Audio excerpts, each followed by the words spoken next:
오늘은 우리 한국은행 금리 인상이 시장을 조금 살렸습니다. 예상대로 빅스텝을 밟으니까 환율이 급락하면서 외국인들이 그동안 공매도랑 선물 하방 포지션 잡았던 거 청산하는 과정에서 순매수로 잡혔고, 이 덕분에 우리도 매우 소폭이지만 그래도 반등에 성공을 했습니다. 그렇지만 아직 마음을 놓기는 이릅니다.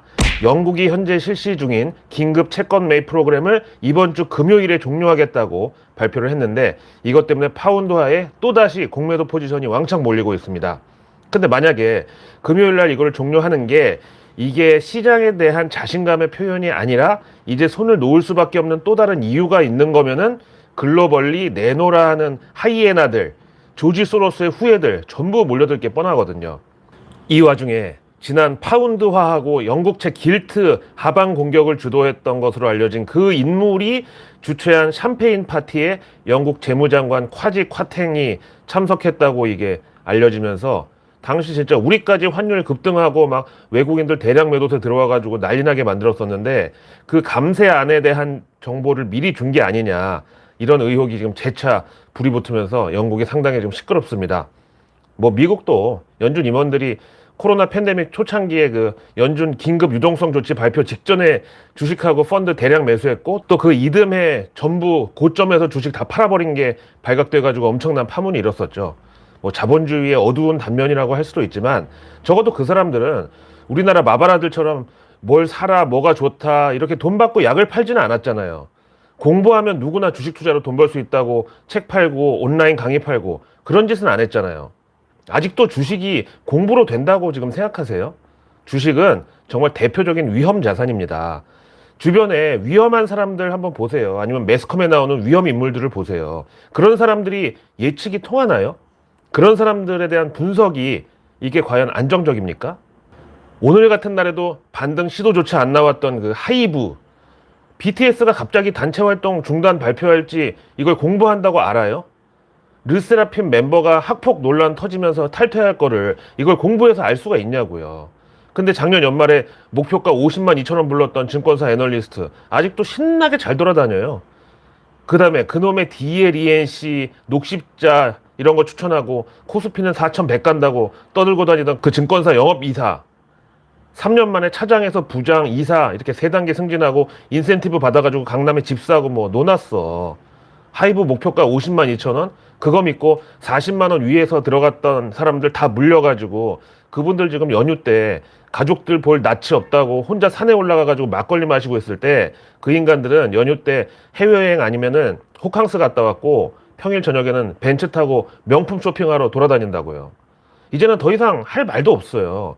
정말 많은 주린이 분들, 동학개미 분들이 잘못된 투자 정보로 엄청난 피해를 입었는데, 아니 이렇게 피해자가 있으면 당연히 가해자도 있어야 될 거 아니에요. 근데 그 가해자들은 지금 너무나 멀쩡하게 잘 먹고 잘 살고, 또 아직도 얼굴에 철판 깔고 유튜브니 지상파 뉴스니 여전히 그냥 자유자재로 입 털고 다니는데, 도대체 이걸 어떻게 이해를 해야 됩니까? 그러면서 정작 자기들은 또 주식을 안 해, 그 사람들은. 저번에 제 후배 얘기했죠. 어릴 때부터 참 모범생이었었고 지금 직장도 공기업 다녀요. 거기 농어촌 공사 다니고, 정말 평소에 사행심, 무슨 도박 성향 이런 거하고는 거리가 먼 친구인데, 어느 날 결혼할 여친 생겼다고 저한테 얘기를 해서, 그래가지고 둘이 1억씩 이제 객출해가지고 올해 연말에 아파트 입주할 계획이었거든요. 그거 있잖아요. 뭐 신혼부부 특공인가? 그거 받으려고 그 신혼부부들한테 청약 무대 해주는 거, 그것 때문에 하여튼 혼인신고도 미리 했고, 하여튼 그래서 올 초에 둘이 2억 마련한 거 중에서 1억은 은행에 예금으로 넣어놓고 그 절반 1억은 주식에 이제 잠깐 넣어두자고 해가지고, 그 1억으로 들어간 게 한전, 풀무원, 그리고 카카오뱅크, 이 세 종목이거든요. 지금 상황이 어떻게 됐겠습니까? 결론부터 말하면은 여친이랑 결혼 깨지고 혼인신고 무효소송 들어갔고, 거기다 사기죄로 형사고소까지 당했습니다. 그렇다고 그 친구가 무슨 잡주나 작전주에 손을 댄 것도 아니고, 한전, 그야말로 한국전력이고 대한민국 전력을 도맡아서 하는 국영기업이나 마찬가지죠. 거기다가 올 초에 마바라들이 대선 끝나고 대통령이 누가 되든지 간에 일단 올해 무조건 전기요금 올라간다고, 그러면은 한전 수익성 개선된다고 그렇게들 막 빨아댔잖아요. 그래서 그 친구도 들어보니까 일견 타당하거든. 그래서 들어갔고, 그 다음에 풀무원은 본인이 농어촌 공사 다니니까 이미 올 초부터 신선식품 가격도 많이 올라가고 또 뭐 에그플레이션이다 뭐다 하여튼 그런 상황들 다 체크해보고 들어간 거고, 그 다음에 카카오뱅크는 그놈의 또 그 마바라들이 우리 생활에 늘 가까이 있는 기업에 투자하면 실패가 없다고 그 소리 듣고 본인도 본인 여친도 둘 다 카뱅 쓰니까 그렇게 들어간 거거든요. 그러다가 올해 6월 달에 주가 거의 반토막까지 나니까 이 친구 입장에서는 여친한테 말도 못하고 혼자 속앓이를 막 하는 거죠. 결국 그러다 그 절반, 그 1억 은행에 정기예금 넣어놨던 거 몰래 중도 해지하고 이제 그 돈으로 물을 탔어요. 저가 매수 들어갔다고. 솔직히 그렇잖아요. 저도 남자지만 이거는 뭐 자존심의 문제를 떠나서라도 예비 신부 입장에서 봤을 때 아니 결혼 앞두고 배우자 될 사람이 투자한 게 개판이 됐다? 그럼 이 남자가 정말 능력이 없는 게 아닌가 실망할 수도 있고 또 이런 것도 제대로 못하는 사람이랑 결혼해도 되나 또 의구심도 생길 수 있잖아요. 하여튼 그래서 그 1억도 전부 주식에 때려놓고 물을 탄 게 올해 6월 말이었는데 저 세 종목 다 그 뒤로 계속 더 떨어졌죠. 그러다가 이제는 진짜 너무 죽겠으니까 주말에 혼자 집에 있다가 스팸 메시지 온 걸 봤나 봐요.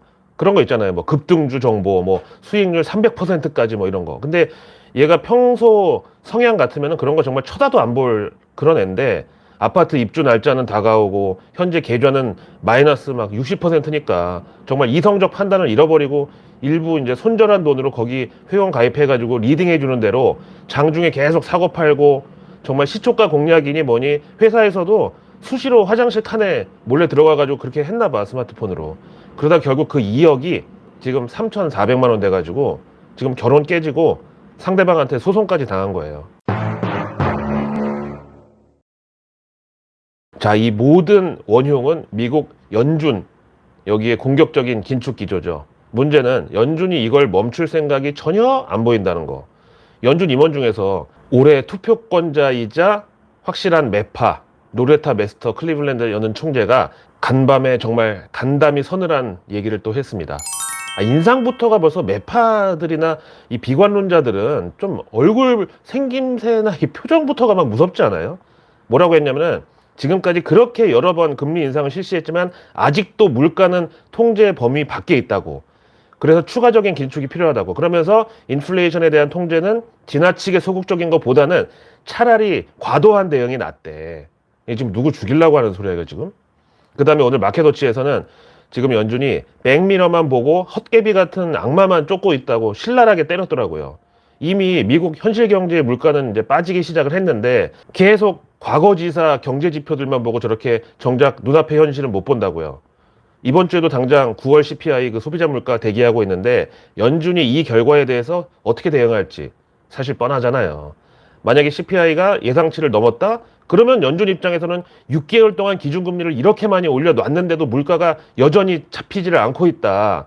그러면서 속으로는 자기네들도 민망할 텐데 그러니까 오히려 더더욱 강력하게 이거 이렇게 가서는 안 되겠다. 11월 FMC에서도 금리 인상 0.75%포인트 그러니까 4번 연속 자이언트 스텝 이거 불가피하다. 이렇게 나올 거고 다음에 9월 CPI가 예상치에 미달했어. 그러면은 금리 인상과 양적 긴축 그 QT의 효과가 드디어 나타나고 있다. 그러니까 더더욱 여기서 멈춰서는 안 된다. 이렇게 반응하겠죠. 그리고 만약에 예상치에 대충 부합하는 좀 뜨뜻미지근한 결과가 나왔을 경우에 그때는 이제 이번에는 시장 참여자들이 또 눈치 보기만 연락에 하다가 방향성 없는 횡보 장세가 11월 2일 그 FOMC까지 이어질 공산이 크고 하여튼 우리 시간으로 목요일 밤 9시 반에 발표되니까 저 세 가지 시나리오 중에 하나는 무조건 들어맞을 거예요. 한번 보세요. 런하 반갑습니다. 오늘도 평화로운 K증시 현재 카카오를 비롯해서 카카오뱅크, 카카오페이, 카카오게임즈 이렇게 계열사 4개가 상장되어 있는 바로 그 카카오에서 이번에는 카카오게임즈의 자회사 라이온하트 스튜디오를 또 상장 추진한다고 공식 발표가 나왔습니다. 이번에 금융위에 제출한 증권신고서를 보니까 상장 시점은 11월 중이고 희망 공모가액이 36,000원에서 53,000원까지 이거를 적용하면은 시가총액이 최대 4조 5천억 나와요. 현재 그 모회사 카카오 게임즈의 시총이 3조인데 이거보다 더 큰 자회사를 지금 상장시키겠다고 지금 저러고 있는 거예요. 아니 닌텐도가 자기네 게임 캐릭터 포켓몬이랑 슈퍼마리오를 분할 상장시킨다고 하면은 이게 상식적으로 이해가 되냐고요, 이게. 여기에 대해서 카카오 게임즈에서는 중복 상장이라고 말할 수는 있지만 쪼개기 상장은 아니라고 입장을 밝혔다는데 아니 근데 중복 상장이 더 양아치 짓 아닌가? 아니 어디 가서 뭐 경품 행사하는데 번호표를 뽑는다고 치자고요. 근데 뭐 식구들 총동원해가지고 1살짜리 신생아도 다 한 장씩 뽑게 했어. 그게 쪼개기 상장이면은 나 혼자서 번호표를 뽑고 그다음에 저 뒤로 돌아가서 또 뽑고 계속 이렇게 몇 장 뽑아가는 게 그게 중복 상장이라고 치면은 뭐가 더 나쁜 거예요? 자, 오늘의 외국계 리포트는 모간 스탠리에서 발표한 배당 증액이 분명해 보이는 종목 탑 10. 여기 우리 K 증시 종목이 3개나 들어갔는데요. 그 주인공이 바로 기아, KB금융, 신한금융 이렇게 3개. 그리고 모간 스탠리의 투자 의견은 요 셋 다 비중 확대로 내놨습니다. 앞에 제 친구가 뭐 결혼자금 불려보겠다고 들어갔던 세 종목 중에 그 카카오뱅크도 있었잖아요. 여기가 작년 매출 1조의 영업이익이 3,700억이거든요.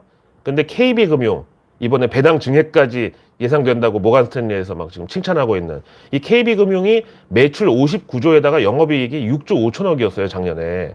완전히 게임이 안 되잖아요. 근데 시총은 카카오뱅크가 KB금융의 절반 수준이에요. 거기다가 카카오뱅크는 배당도 안 줘. 근데 아직도 PER이 40배야. 근데 지금 2만 원 깨졌다고 저가 매수 들어간다고요? 국내 은행주 평균 PER 적용하면은 카카오뱅크 적정 주가 1,420원 나와요. 그러면서 오늘 카카오뱅크가 자사주 비투했다가 지금 힘들어하는 사원들한테 100억 원대 특별 기금으로 직원 대출을 내준대. 아니 이거야말로 진짜 평생 월급 노예로 진짜 추노도 못하게 만드는 거 아니에요? 그래서 내일 뉴스는 내일 보면 너무 늦습니다. 구독과 알림 설정만으로 아직 나오지 않은 오늘 뉴스도 아닌 내일의 뉴스를 여러분들의 안방으로 제가 직접 배달해 드립니다.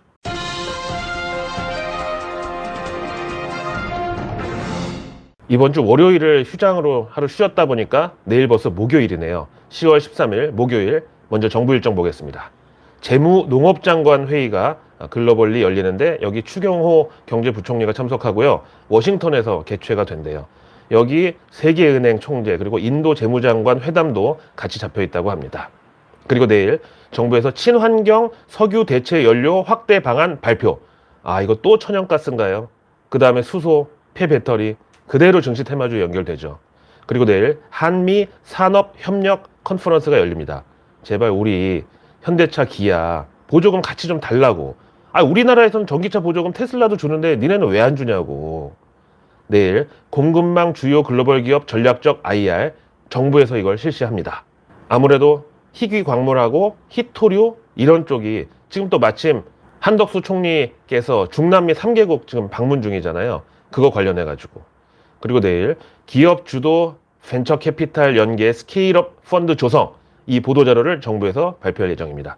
요거는 이제 모태펀드 중간에서 도매상 역할을 하는 무슨 캐피탈, 창투, 인베스트먼트 이런 쪽. 그리고 내일 또 보도자료 하나는 온실가스 감축 정책이 제조업 경쟁력에 미치는 영향. 뭐 미리부터 김 빼는 것 같아서 죄송하지만 당연히 온실가스 감축 정책이 제조업 경쟁력에 안 좋은 영향을 미치죠. 돈이 더 들어가니까. 그리고 내일 환경 친화적 축산업 대전환을 위한 미래 축산 환경 주간을 11월 4일까지 정부에서 직접 운영을 합니다. 환경 친화적 축산업 이거는 이제 친환경 축사 사실 이 축산 폐기물이 또 이게 또 독성이 어마무시하거든요. 그래서 이게 또 뉴스 플로우에 타기도 좋잖아요. 그래서 뉴스창에 도배가 되기 전에 증시 테마주를 미리 공략하는 게 좋아 보입니다. 내일 산업부는 프랑스의 에어 리퀴드 회장하고 면담을 가지는데 에어 리퀴드는 여러분 아시겠지만 그 프랑스 까끄 지수에도 포함되어 있는 산업용 가스 대기업이죠. 내일 여러 가지로 가스 쪽에 테마가 중복이 되네요. 내일 고용부는 고용 허가제 운영 관련 중앙지방협의회를 가집니다.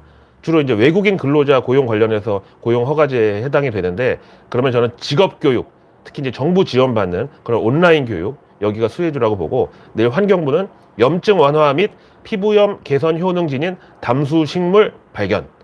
요거는 담수가 이제 뭐 바닷물은 아니지만 해양 바이오 요쪽 그 증시 테마가 또 있어요. 이거랑 연결된다고 보고 내일 농식품부는 또 국제 종자 박람회를 개최합니다. 정부 공식 행사니까요. 씨앗 종자 비료까지. 내일 과기부는 2022 코리아 메타버스 페스티벌 KMF를 개최합니다. 15일까지 하는데요. 참 요즘 메타버스, P2E, NFT 이런 관련주들 보면 참 한숨이 나오는데 그래도 미래 방향성은 그냥 그쪽으로 가고는 있는 것 같습니다. 자, 내일 경기 일정은 오페크에서 월간 보고서를 공개합니다. 올 여름에 유럽에서 이상 고온 현상이 있었는데 보통 여름이 이렇게 너무 더우면 또 겨울은 또 너무 추운 혹한이 올 수도 있다고 해요. 과연 유로존의 대책, 그리고 여기서 유가가 지금부터 강하게 스파이크가 나올 경우에 우리한테도 당연히 좋은 영향은 없을 건데, 제발 오페크가 갑질 좀 그만두고, 자꾸 그렇게 나면 우리도 반도체 가지고 갑질한다고. 반도체 금수 조치 때리면은 거기 원유 퍼올리는 기계들 그거 못 돌려. 중동 형님들한테 반말을 죄송하고요. 자, 내일 일본에서는 9월 생산자 물가지수 PPI 나오고, 독일 9월 소비자 물가지수 CPI 나오고, 와, 내일 완전히 그냥 물가데이네, 물가데이. 그리고 내일 사빈 마우데러 분데스방크 이사 연설이 있습니다. 독일 에너지 대책 한번 봐야죠. 러시아의 에너지 안보를 완전히 의탁한 결과가 지금 저 모양입니다. 독일 소비자 물가가 지금 10%가 넘어요. 근데 우리 러시아 가스관 만약에 북한에서 중간에 잠그면 그거 어떡하려고 저걸 추진하려고 했는지. 다음 내일 영국의 3분기 채무조사 신용여건 보고서가 나옵니다. 그리고 내일 사라 브리든 영란은행 이사의 연설도 있습니다. 이번 주 금요일에 긴급 채권 매입 프로그램 종료를 선언한 영란은행, 과연 제2, 제3의 조지 소로스가 또 나타나지 않을지 지금 거기도 아니지, 우리 전체가 다 지금 긴장하고 있습니다. 내일 미국의 9월 소비자 물가지수 CPI 한국 시간으로 목요일 밤 9시 30분에 공개되고요. 그리고 또 미국의 9월 실질 소득도 나오고, 또 주간 실업수당 청구 건수가 나오는 또 목요일입니다. 다음 내일은 미셸 보우만 연준 이사의 연설이 있습니다. 이분은 다행히 그래도 매판은 아닌데, 그렇다고 연준이 금리 인상 멈추고 내년에 금리 인하하자고 이런 소리를 해줄 리는 없습니다. 그리고 내일 외국 중앙은행들의 미 국채 보유량이 또 공개가 됩니다. 지금 중국, 일본이 거의 1, 2위 다투고 있는 미국채 최대 채권 보유국이거든요. 근데 여기가 지금 막 팔고 있으니까 과연 그 대체 수요가 어디일지 한번 확인을 해보겠습니다. 그렇다고 연준도 또 자기네 그 미 국채를 지금 살 명분이 없죠. 지금 긴축으로 시중에 유동성 빨아들이고 오히려 다른 채권은 다 매각을 하는데 미 국채를 연준이 갑자기 여기서 사준다? 내일 2022 디자인 메타버스 잡 페어가 14일까지 있습니다. 내일 메타버스 관련된 뉴스도 많이 나오겠네요. 그리고 내일 2022 녹색 건축 한마당 대회. 이거는 이제 친환경 인테리어서부터 요즘 건물 자체에 필수로 들어가는 ESS, 스마트 그리드까지도 증시 테마가 확장이 가능합니다. 그리고 내일 그 미슐랭이라고 하는 미쉐린 가이드 서울 2023 이 발간이 있어요. 근데 전통 맛집들 보면은 특징이 조금 이제 연세 드신 할머님, 할아버님들이 하고 계시고 약간 좀 불친절하고 대신에 포장 이런 거 안 해주잖아요. 요즘은 그런 미슐랭 맛집들도 다 밀키트 기본으로 합니다. 그리고 내일은 유엔이 지정한 국제재해감소의 날입니다. 요거는 이제 우리나라에서도 올해부터 중대재해처벌법 관련해가지고 상당히 관심이 큰 분야고요. 이제는 근로자가 죽거나 다치면 업주 무조건 구속으로 시작합니다. 그만큼 산업재해만큼은 없어야 된다. 정말 가족들 먹여 살리려고 일하러 나왔다 거기서 죽거나 다치는 일 이제는 없어야 된다. 그런데 또 업주들 입장에서는 그럼 인력을 최소화하려고 스마트 공장, 스마트 팩토리, 인공지능 로봇, 그리고 키오스크까지 이게 관련주입니다. 좀 씁쓸하지 않나요? 그리고 내일 증시 일정은 우리 내일 옵션 만기일이에요. 그리고 내일 저스템의 수요 예측이 14일까지 이틀 일정으로 있고요. 그 다음에 IBKS 스펙 20호 역시 이틀 일정으로 수요 예측에 들어갑니다. 그리고 내일 바이오 업계에 중요한 이벤트가 하나 있는데 좋은 건 아니에요. 공정위에서 제약사 간에 복제약 출시 담합을 제재 발표한다고 합니다. 자, 이제 우리도 삼성전자를 필두로 이제 실적 시즌이 오픈을 했는데 미국도 이번 주부터 본격적인 3분기 어닝 시즌입니다. 블랙락 자산운용, 델타항공, 도미노 피자의 실적 발표가 내일 첫 테이프를 끊습니다. 자, 오늘 하루도 고생 많으셨고요. 저는 내일의 내일 뉴스를 또 들고 찾아뵙겠습니다. 고맙습니다.